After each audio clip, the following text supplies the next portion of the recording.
ছিল একটা ছোট্ট মতন কাঠি। পাঁচির হাতে ছিল একটা ছোট্ট মতন কাঠি।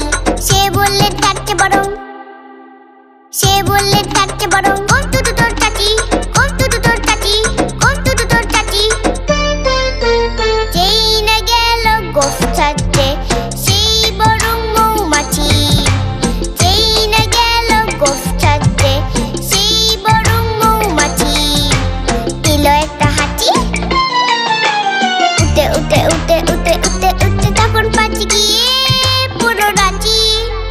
রাঁচিতে গিয়ে বলল পাঁচি, মরণ হলেই বাঁচি।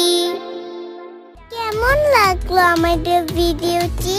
আমাদের চ্যানেলটি অবশ্যই সাবস্ক্রাইব করে রাখবে এরকম আরো মজার মজার ভিডিও পেতে। আজ তবে আসি, টাটা, বাই বাই।